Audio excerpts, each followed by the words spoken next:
All right, let's turn live now to Calgary, one of the cities that's housing thousands of evacuees from Yellowknife. It's been almost a week since residents were told to evacuate, and now there's a need for donations to help those who have been displaced. CTV's Austin Lee is in Calgary with more for us on that this morning.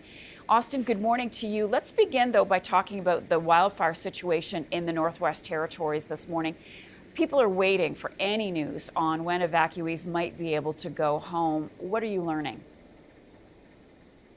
Yeah, and it's a tough wait, obviously, Marcia. People wondering exactly what they're going to return home to. Last we heard from the territorial government is that the fire near Yellowknife is still holding steady, not necessarily growing in size. It's still about 15 kilometers northwest of the city limits. They're still working on those fire defenses, but it's not yet safe for people to return. About 1,600 people, they stayed behind in Yellowknife, and now we're hearing reports of people trying to re-enter the city, and RCMP have set up those checkpoints to make sure that people don't re-enter the city, because again, it's not safe. Hasn't been growing, but still just lingering on the outskirts of the city limits.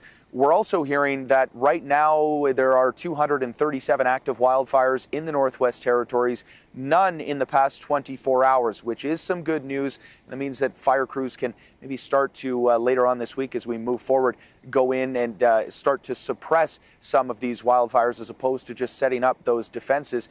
But right now, obviously, a lot of people, even here in the city of Calgary, waiting with bated breath to find out when they might be able to return home. And Austin, for those forced from their homes, they need stuff. The need for supplies is growing. What is being done to help them?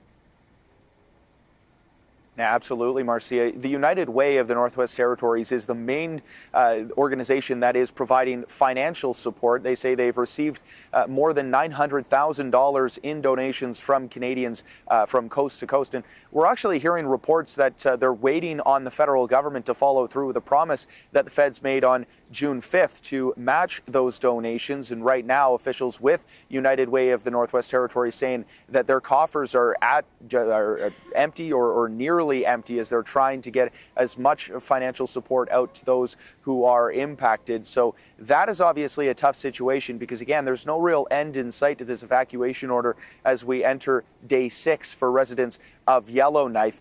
Here in Calgary, as you mentioned, it's one of the locations that is accepting and welcoming evacuees into the city. There are roughly 2,700 individuals here right now. They're spread out across 48 hotels here in Calgary, and there's a need for donations for them as well, because a lot of these people, obviously, they were in a rush to leave the city and just brought with them one bag or some simple luggage, not knowing when they would be able to return. Again, it's been almost a week, so getting to be rather tough right now. We know that donations are being accepted at the Women in Need Society. They're accepting donations for all evacuees, not just for women.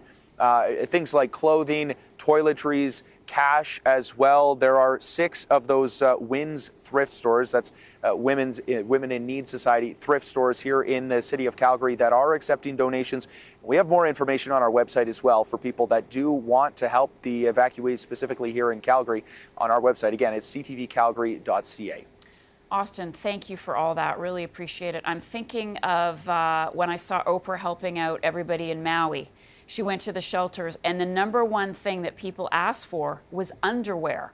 So it's fabulous that people are reaching out and doing what they can. And of course, there is still so much that can be done for those folks. Austin, thanks so much for that update.